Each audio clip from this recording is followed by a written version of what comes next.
अब पटियाला योगी सरकार की नई लॉ बुक का परीक्षण करेगा। पहली बार यूपी पुलिस ने क्राउड मैनेजमेंट पर नई एसओपी यानी स्टैंडर्ड ऑपरेटिंग प्रोसीजर बनाया है। इसी नई नियमावली को आधार बनाकर आज पटियाला भोले बाबा के 10 जानलेवा गुनाहों का पर्दाफाश करेगा। पब्लिक इंटरेस्ट में सरकार से कुछ सवाल भी पूछेगा। जनहित में पटियाला का पहला सवाल है कि 121 मौतों के बाद सरकार और पुलिस की नींद टूटने में 21 दिन क्यों लग गए। जनहित में दूसरा सवाल यह है कि हाथरस में 121 मौतों के बाद ही क्राउड मैनेजमेंट कानून की याद क्यों आई। अगर पहले से कड़ा नियम होता तो 121 लोग बच सकते थे। तीसरा सवाल, 121 मौतों के मुलजिम भोले बाबा पर क्या अब एफआईआर होगी, क्योंकि नई एसओपी में ऐसी कई शर्तें हैं जिनका भोले बाबा और उनके सत्संग आयोजकों के उल्लंघन का जिक्र साबित होता है। पटियाला यूं ही नहीं कहता कि जब सिस्टम्स होता है तो आम आदमी खून के आंसू रोता है। हाथरस कांड इसका प्रमाण है। इसे साबित करने के लिए पटियाला आपसे कुछ तस्वीरें साझा करना चाहता है। हाथरस भगदड़ में 121 लोगों की मौत के बाद यूपी पुलिस के डीजीपी प्रशांत कुमार ने एसओपी रिलीज की। भीड़ कंट्रोल करने का फार्मूला पूरे सूबे में लागू कर दिया गया। कानून पालन के कड़े दिशा निर्देश दिए गए। भीड़ नियंत्रण करने पर नियम के लिए कानून बन गए, लेकिन सवाल अब भी वही है, भोले बाबा पर सिस्टम अब भी क्यों मेहरबान है। नई एसओपी में पुलिस ये मान रही है कि जो भी नियम कायदे अब बन रहे हैं वो हाथरस की भगदड़ में अमल में नहीं लाए गए थे। इससे जिक्र हम इसलिए कर रहे हैं क्योंकि उत्तर प्रदेश पुलिस ने क्राउड मैनेजमेंट पर जो नियमावली बनाई है वो क्या है। अब पटियाला इसके महत्वपूर्ण आपको पॉइंट्स बताएगा, तब आपको यह पता चलेगा कि कैसे बाबा के सत्संग में उनका उल्लंघन हुआ था। गाइडलाइंस क्या है? खतरे का आंकलन करने के बाद ही अब आयोजन की इजाजत दी जाएगी। दूसरी गाइडलाइन, सीनियर अफसरों के निरीक्षण के बाद ही कार्यक्रम को अनुमति मिलेगी। गाइड नंबर 3 क्या है? वीवीआईपी और किसी भी प्रोग्राम के मुख्य चेहरे का रास्ता आम पब्लिक के आने जाने के रास्ते से अलग होगा। चौथी गाइडलाइन क्या है? DM, CMO, civil defence, fire brigade और स्थानीय पुलिस किसी भी आयोजन को मॉनिटर करेंगे, आला अफसरों को इसका अपडेट देंगे। पांचवी गाइडलाइन, फायर ब्रिगेड, एम्बुलेंस और डॉक्टरों की टीम बड़े आयोजन में तैनात होगी। छठी गाइडलाइन, भीड़ का मैनेजमेंट पुलिस करेगी।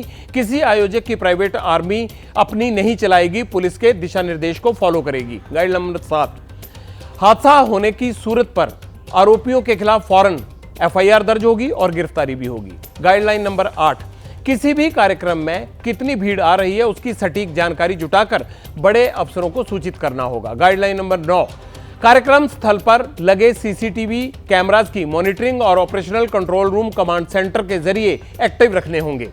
10 नंबर गाइडलाइंस क्या है? भगदड़ होने पर पीड़ितों को अस्पताल भेजने के लिए अधिक एम्बुलेंस का प्रबंध करना होगा और ग्रीन कॉरिडोर बनाना होगा। नियम बनाना आसान है, मुश्किल है उनको अमल में लाना। हाथरस कांड के बाद यूपी पुलिस ने जो एसओपी बनाई, क्या उससे क्राउड मैनेजमेंट हो पाएगा? आखिर भीड़ नियंत्रण पर नियम बनाने से उत्तर प्रदेश प्रशासन को इतना वक्त क्यों लग गया? और क्या ये नियम पहले बने होते तो 121 लोग बेमौत ना मरते?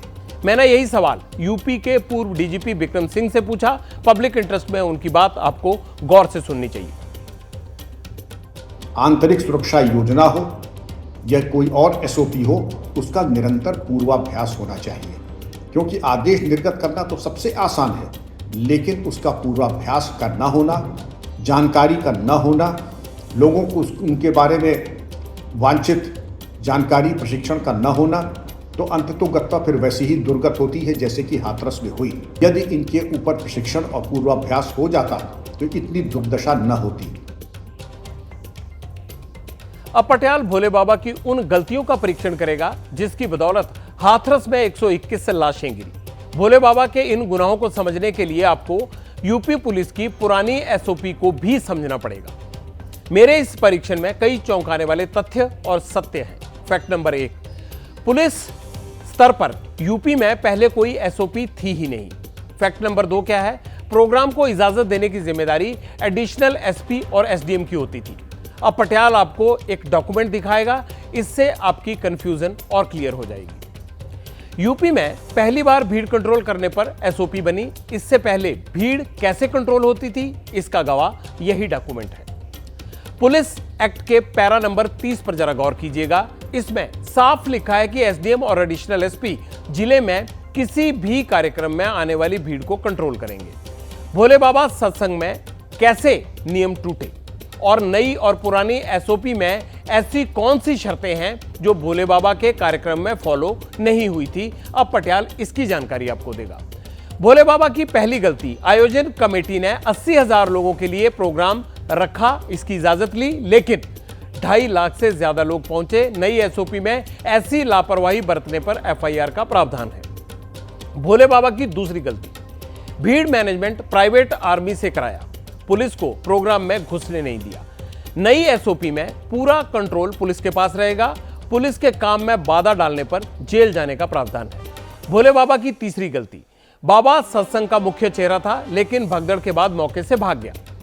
नई एसओपी में यह कहा गया है कि अब आयोजकों के साथ मुख्य चेहरे पर भी केस चलेगा।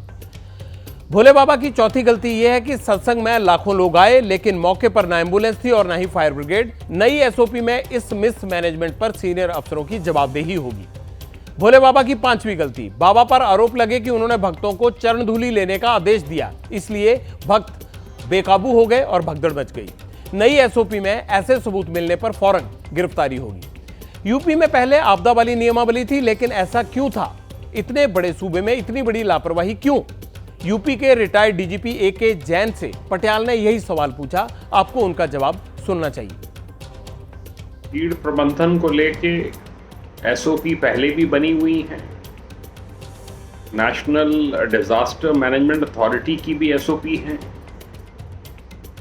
और जो नई जारी की गई है एसओपी डीजीपी हेडक्वार्टर से, और ये इस एसओपी की कॉपी आयोजकों पर सर्व कर दी जाए और उनसे लिखवा के ले लिया जाए कि उन्होंने एसओपी की कॉपी प्राप्त कर ली है और वो इसका अक्षरशः पालन अपने आयोजन के दौरान करेंगे।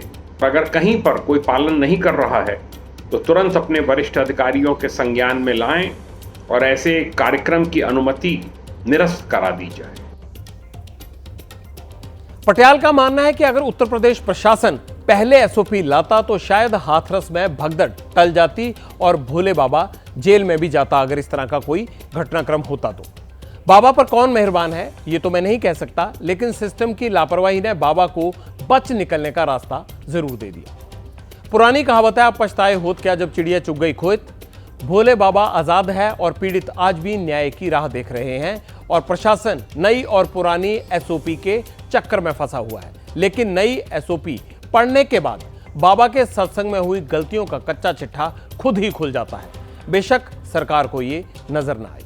जैसे ही घड़ी का काटा दोपहर 2:30 पे आए, बबीता जी का दिल सास बहू साजिश के लिए मचल जाए।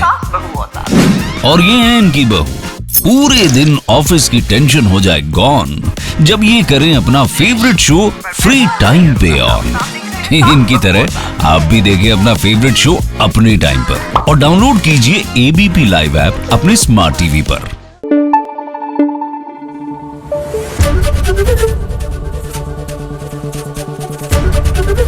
एबीपी न्यूज आपको रखे आगे।